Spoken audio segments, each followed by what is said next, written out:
Retornamos. Hoje, conversando com o eminente Procurador-Geral de Justiça do Ministério Público de São Paulo, doutor Márcio Fernando Elias Rosa. Doutor Márcio, continue aquela sua porque você gostaria de continuar falando a respeito da violência doméstica. Da violência doméstica.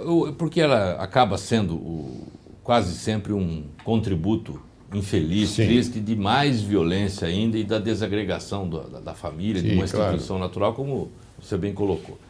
A nossa aposta é numa promotoria de justiça especializada, capaz de atuar no crime, na repressão.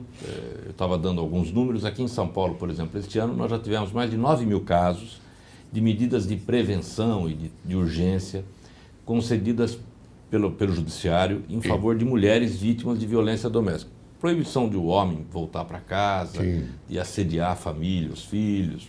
Aquela distância. Distância. E o Ministério Público tem conseguido algumas parcerias. Por exemplo, um projeto com a Guarda Civil Metropolitana. A Guarda Civil é que faz as visitas Sim. aos domicílios para saber se a medida vem sendo cumprida e também se coloca à disposição da mulher, caso haja necessidade. Um outro programa junto com os agentes comunitários do Programa de Saúde da Família. Claro. Para que o telespectador tenha uma ideia, neste ano, na cidade de Tiradentes, nós faremos pelo menos 39 mil visitas domiciliares ao Maravilha. Ministério Público, tentando chegar mais próximo da população. Mas eu digo, como é que a mulher pode fazer? Ora, nós temos aí, pelo menos, dentre tantas, várias opções. Uma delas, há um telefone 180. Ligue 180 para denunciar a violência doméstica. Sim. O 190 da nossa Polícia Militar, que trabalha espetacularmente bem. Há a possibilidade de a rede de atenção à mulher na área da saúde. Não é? É possível que lá seja noticiado. Mas é também possível, e é sempre bem-vindo, que a mulher vá até o Fórum Criminal da Barra Funda ou qualquer foro regional aqui na capital, porque em todos eles há pelo menos um promotor de justiça e também temos assistentes sociais e psicólogos dispostos a dar o atendimento à mulher. É fundamental que, diante de uma ameaça, de um risco, de uma dúvida quanto ao comportamento do companheiro, da companheira ou do marido, enfim, que resvale na questão da violência, da agressão, a mulher busque ajuda, porque, volto a dizer, esse é um fator que desagrega a família e nós sabemos, Anderson, e vou falar rapidamente para o telespectador, que há algumas instituições que são naturais na vida do ser humano, a família é a primeira delas. Todo mundo nasce... Célula máter, né? Célula máter, mas todo mundo nasce como filho. Claro. Não é? Todo mundo nasce como filho. E é a partir desse núcleo familiar, onde os laços afetivos são criados, as pessoas se gostam, as Sim. pessoas se respeitam, é que você se prepara para a vida adulta em meio à sociedade. Claro. Há uma desagregação, eu não estou falando da família biológica, naturalmente, né? Não se trata disso. Pode ser a família constituída em razão de adoção. Claro. Não é? Claro. Não é tudo legítimo, desde que impere o sentimento nobre, que é o amor, não é? Claro. Entre as pessoas. Se há espaço para violência, para disputa, isso não é uma boa... E hoje nós solução. estamos passando momentos desagradáveis porque é muito fácil você ter uma infiltração dentro do seu lar através da televisão que possa, numa certa forma, desagregar a família. Eu digo infiltração porque hoje nós vemos na televisão só violência. Raramente você vê qualquer coisa que não tenha violência. Eu costumo assistir os filmes não violentos de madrugada. Essa é a melhor hora. Bem, eu posso colocar um site ou o seu portal no rodapé da imagem? Claro, por favor. Lá tem o endereço e os telefones de todas as promotorias de São Paulo. Que bom, muito bom. Bem, me diga agora, qual é o papel do Ministério Público de São Paulo no combate à corrupção? Esse é um problema grave, não é? A corrupção não é um problema assim, made in Brasil, eu costumo dizer. Não é fabricado aqui, não foi idealizado aqui, acontece desde sempre, desde os tempos bíblicos. Não é? Desde os tempos bíblicos. Agora, exatamente. O que muda é a capacidade que o Estado tem em reprimir ou não a corrupção. E convenhamos, no Brasil, sempre imperou uma certa leniência, uma complacência com o fenômeno triste da corrupção. Ao longo de toda a nossa história republicana, nós tivemos grandes escândalos, grandes figuras muito conhecidas inclusive Sim, porque eram sabidamente corruptas. muito bem. Ainda há um equívoco grave de associar a corrupção ao dinheiro.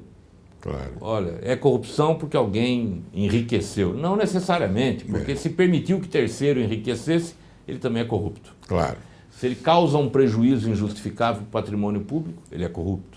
Se ele viola a moralidade administrativa, ele é corrupto. Não é só o dinheiro também, Não, há outras coisas dinheiro, importantes como essa que você coloca. A moral não se mede pelo Claro, dinheiro. não, Não é? não. Porque senão nós vamos daqui a pouco... Dignidade. A dignidade não se mede pelo dinheiro. Senão nós vamos ter daqui a pouco um princípio aí, que é do corrupto pagador, não é? Aquele que pagou porque corrompeu, como se a moralidade restaurasse.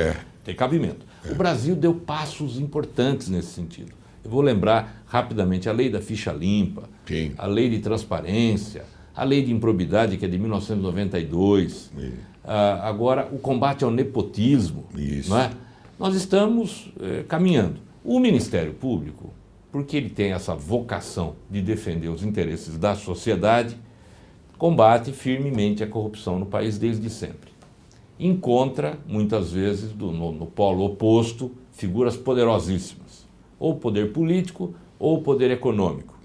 Pessoas que, à primeira vista, a gente pode entender como blindadas, né? Naturalmente blindadas. O senhor sabe que ou o dinheiro, ou o poder político, ou o poder social, acaba por blindar a pessoa, porque ela acaba ficando mais distante da realidade, não é? Presta contas com menor intensidade e conta com isso, com um aparato, inclusive para defender os seus interesses, maior e melhor, muitas vezes, do que outras pessoas. Mas o fato de parecer distante não significa que seja impossível. O Ministério Público é responsável por mais de 90% das ações de combate à improbidade no Brasil. Sim. E aqui em São Paulo, o nosso índice de procedência é superior a 90%. Nossa. Eu gosto sempre de dizer isso porque há uma crítica que se faz muitas vezes ao Ministério Público, dizendo ele quer interferir na administração. É muito comum, eu acho graça quando ouço, né? Olha, o prefeito vai entregar a chave da prefeitura para o promotor, não é? E algumas pessoas repetem isso e tal. É óbvio que o Ministério Público não quer isso, não é isso que a sociedade espera. E convenhamos, muitos dão razão e motivo para a nossa atuação. Não é? Não há nenhum prefeito que tenha sido afastado se não fosse por uma decisão judicial. Não há ninguém que tenha sido condenado senão por uma sentença judicial. Sim. Endereçar a crítica ao Ministério Público porque está cumprindo o seu papel, me perdoe, não é? É um equívoco grave e revela uma deformação ética séria. É verdade. Porque ele não está cumprindo o seu papel, o autor da crítica. Não é? Claro. Muitas vezes. Agora, o que a sociedade espera, deseja, anseia e tem direito é de que haja um efetivo e rigoroso combate à corrupção. Perfeito. O Brasil sofre com a falta de investimento em infraestrutura. Não é fato? A corrupção acaba sendo um fator que inibe o desenvolvimento econômico e social. Eu gosto de dar como exemplo, a corrupção acaba causando até degradação ambiental. Sim. Por quê? Porque não tendo investimento, claro, o homem vai encontrar muitas vezes subsistência na exploração dos recursos naturais. Sim. Não é fato? Claro, fato. Então, a corrupção é mesmo um mal que contamina todos os ambientes. Bem, eu quero fazer uma pergunta agora a você. No dia 17 de julho, o Instituto Lula, criado pelo ex-presidente, classificou como absolutamente irregular, intempestivo e injustificado a abertura do procedimento pela Portaria 66 da Procuradoria da República, que instaura procedimento investigatório de Lula. O Ministério Público tomou medida arbitrária? A primeira pergunta que eu faço. Ou o fez face existir indícios suficientes de autoria para ser investigado? Há uma portaria aí que, como eu disse, é a 66, que você conhece bem. Não é? Eu gostaria que você falasse alguma coisa sobre isso, se puder. Não, claro. Primeiro, a ideia de que ninguém está acima da lei no Brasil, claro. Todo mundo precisa prestar contas dos seus atos, mas há dois valores que precisam ser lembrados sempre. O primeiro deles, que é fundamental, que é a presunção da inocência. Muito bem. Ninguém pode ser condenado sem o Claro. devido processo, sem toda oportunidade de defesa. E o segundo valor, de que o Ministério Público tem o dever de agir, não é? Não pode se omitir diante de um fato que supostamente exige a nossa intervenção. Então, ainda que haja em relação ao presidente Lula absoluta presunção de inocência, porque condenação Claro, não óbvio. há, de parte do Ministério Público também há o dever e a obrigação de atuar. Não foi isso, não foi diferente a atuação do nosso colega procurador da República. Eu noto, viu, eminente procurador, que o nobre procurador Valtan Timbó Martins Mendes Furtado, ele fundamentou esta portaria na resolução de 13 de 2006 do Conselho Nacional do Ministério Público, não é? Artigo 3º e parágrafo 5º. Não é? E se porventura ele não fizesse isso, porque ele diz aqui, ele diz e dá com todas as letras, sem que todas as respostas às inquisições pedidas no feito tenham sido respondidas. Então ele, com todas as letras, ele fundamenta nesse sentido. A verdade é que muitas vezes a atuação do Ministério Público desperta contrariedade, isso é natural, é previsível e isso é do jogo, não é? Que fiquem bravos com o nosso trabalho, isso é natural. Mas não tem problema nenhum. Não, mas é obrigação do Ministério Público. É obrigação. Senão Agora, pode ocorrer o crime de prevaricação. Não tenha dúvida. Nós precisamos trabalhar. Nós precisamos trabalhar. Claro. Ainda que seja contrariando, eventualmente, uma ou outra pessoa. E também os advogados do Lula, não é? Solicitaram a apuração da conduta desse procurador, do eminente procurador, autor da portaria de investigação criminal contra ele. Então, o procurador Valtan Timbó praticou um ato passível de representação disciplinar? Essa que é a minha pergunta-chave. Perfeito. Hoje no Brasil, o CNMP, Conselho Nacional do MP, e o CNJ, o Conselho Nacional de Justiça, realizam, além das corregedorias, esse trabalho de fiscalização e de verificação. É o controle que se faz sobre os nossos atos. Eu sou amplamente, sempre fui favorável a mecanismos de controle, tanto interno quanto controle externo. Nós, do Ministério Público, como do Judiciário, temos que prestar contas dos nossos atos e sofrer todo tipo de fiscalização. Isso em nome da sociedade. É o que nós queremos em relação aos outros, que precisa acontecer em relação a todos nós. Daí porque, muito embora eu não creia que ele tenha cometido falta disciplinar por aquilo que eu li, muito embora eu não creia, acho que é um direito que o investigado tem de pedir que o Conselho Nacional faça esse exame. Não é? Claro, muito embora aparentemente não haja motivo, o Conselho Nacional tem esse papel. Todo mundo precisa cumprir o seu dever e a sua obrigação. É verdade. Eu queria agora que você falasse no tocante às garantias vitaliciedade, inamovibilidade e irredutibilidade concedidas ao Poder Judiciário, que constitui ao Ministério Público a mesma condescendência? Pois é. Você sabe o que acontece? Quando o juiz de direito, como o promotor de justiça, atuam, como nós estamos vendo agora mesmo, no polo passivo, do outro lado, normalmente tem alguém, e muitas vezes alguém com suficiente poder político e poder econômico. O que é que não pode acontecer? Nada estranho ao livre convencimento do juiz ou do promotor. É preciso que ele tenha, dominando a técnica, ele tenha isenção e perfeito convencimento, livre convencimento. Nada pode interferir nisso. Então, a garantia da irredutibilidade de vencimentos impede que haja uma redução salarial como forma de condenar a instituição por ter agido. Eventualmente, um governante pode fazer isso. A inamovibilidade impede que ele seja sacado do processo. Vai sair daqui para lá, enfim. Ele não é um promotor ou um juiz de gaveta, não é? Escolhido para o caso, ele objetivamente atua em todos. E a vitaliciedade proíbe que seja mandado embora, exonerado, exceto por uma condenação judicial. Essas três garantias, muito embora aqui no Brasil nós falemos sempre que é uma garantia do promotor ou do juiz, na verdade, na minha avaliação, integram o devido processo legal. É uma garantia, um direito do cidadão. De atos processuais. Perfeito. Quando a postura de uma conduta que se infere indícios suficientes de autoria e materialidade, componentes essenciais para uma investigação criminal e, desta investigação, restar extreme de dúvida a evidência de circunstâncias terem o agente praticado a infração penal, deve o Ministério Público, atendendo à regra constitucional do artigo 129, promover a ação penal pública na forma da lei? Não há dúvida, não é? O promotor de justiça não tem disponibilidade para isso. Ele não pode abrir mão da sua obrigação. Ele não pode.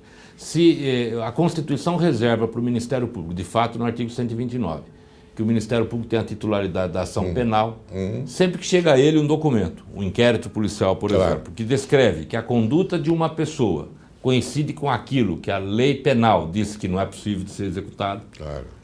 Por exemplo, subtrair para si coisa alheia móvel, que é a descrição. O Código Penal diz, subtrair para si coisa alheia móvel. Se eu recebo lá notícia de que alguém teve a sua conduta subsumida a esta norma, tem que oferecer a denúncia. E daí, com o recebimento pelo judiciário, tem início o processo penal.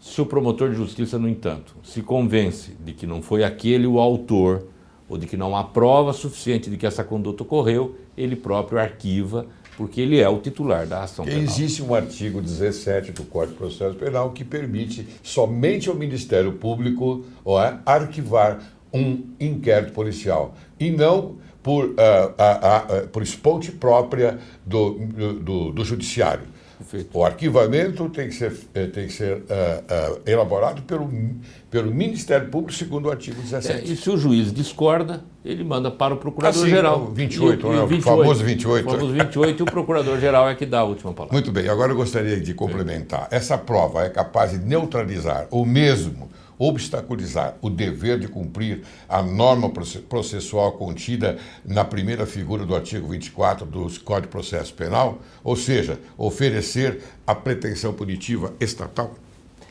Que é a denúncia? Não, de modo algum, né? Não é capaz de neutralizar e nem de obstaculizar. Claro que não. Ao contrário, é a expressão desse dever, não é? Claro. Aliás, constitui a grande expectativa da população, de que o Ministério Público seja capaz sempre de atuar com rigor, com correção no campo penal. Eu fiz essas perguntas a você, Márcio, com toda a liberdade, porque eu acho que essa prática processual nós temos que informar ao telespectador, porque ele sempre fica em dúvida. Então não há dúvida sobre a obrigatoriedade do Ministério Público em denunciar quando há indícios suficientes de autoria e materialidade. Prova da materialidade. Acabou. É isto.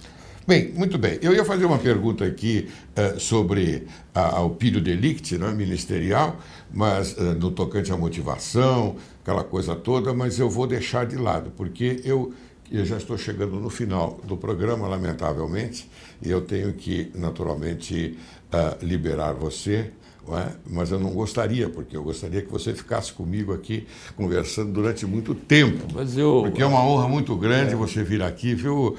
Uma pessoa como você, um homem público como você, que tem muitos afazeres, deixar um pouquinho, 40 minutos para vir aqui e conversar conosco. Mas a honra é minha, e digo que constitui também, além de uma enorme satisfação, prazer, uma obrigação. É preciso que o Ministério Público se coloque à disposição da sociedade por todas as formas possíveis, que as pessoas reconheçam no promotor de justiça um interlocutor, como é o advogado, como é o defensor público, o próprio magistrado, mas no Ministério Público um interlocutor. E se encorajem, confiem o suficiente para buscar no Ministério Público uma orientação, eventualmente o ajuizamento de alguma ação. Em toda a comarca do Estado, em toda a cidade do Estado de São Paulo, há pelo menos um promotor de justiça, não é? Muito bem. E nas grandes cidades nós temos também sedes próprias, enfim, espaço para receber a população. O Ministério Público está aberto sempre para aquele que dele necessitar. E, Márcio, eu quero deixar também aqui o programa Direito e Justiça em Foco, à sua mercê, para quando você tiver alguma coisa que colocar para o público, por favor, você converse comigo, nem precisa conversar comigo, você já vem e fala, quero falar sobre isso, e você fala, tá bom? Muito obrigado. Tá bom assim? Eu me coloco à disposição também. Tá bom. Eu quero, antes de passar para as suas considerações finais, eu quero oferecer um livro a você, O Crime Complexo, de Silvio Ranieri. Um grande doutrinador italiano, que eu tive a ousadia, como eu morei durante 2 anos em Roma, na Itália, na minha juventude, eu aprendi um pouco do idioma italiano. Eu tive a ousadia de traduzir para a língua portuguesa. Claro que alguém me ajudou, porque eu não poderia fazer isso sozinho. Então eu passo as suas mãos. Muito obrigado, puxa vida, eu fico... Vai muito bem. Muito obrigado. Silvio Ranieri é um grande doutrinador. Um grande doutrinador. E muito obrigado. Eu fico muito grato. Vai me auxiliar Muito obrigado. Vai me auxiliar no exercício da minha função, da minha responsabilidade lá do Ministério Público, mesmo porque o trabalho e o tema, né, do crime complexo ainda é atual. O crime complexo, exatamente. Então eu queria que você apresentasse as suas considerações finais. Nas considerações finais, o meu agradecimento, não é? O compromisso renovado de me colocar sempre à disposição do telespectador, dos veículos de comunicação, dizer que o nosso Ministério Público do Estado de São Paulo está à disposição da sociedade paulista e brasileira, e eu, pessoalmente, muito orgulhoso de ter estado aqui na sua companhia. O orgulho é nosso. Eu vou colocar no rodapé da imagem, vou colocar o portal, com a indicação para que o povo possa se comunicar com o Ministério Público. Muito obrigado. Antes de encerrar o programa de hoje, Direito e Justiça em Foco, homenageia o patrono do Ministério Público, Campos Salles. Campos Salles, citando a sua frase histórica: compreendi que não seria através da vivacidade incandescente das lutas políticas, aliás, sem objetivo, que eu chegaria a salvar os créditos da nação. Desta forma, caríssimo Procurador-Geral de Justiça do Estado de São Paulo, Dr. Márcio Fernando Elias Rosa, eu quero demonstrar minha gratidão pela sua presença e aproveito essa oportunidade para oferecer um tributo especial face à excelsitude e o brilhantismo de seu desempenho à frente do douto órgão do Ministério Público Paulista. Muito obrigado. Muito obrigado.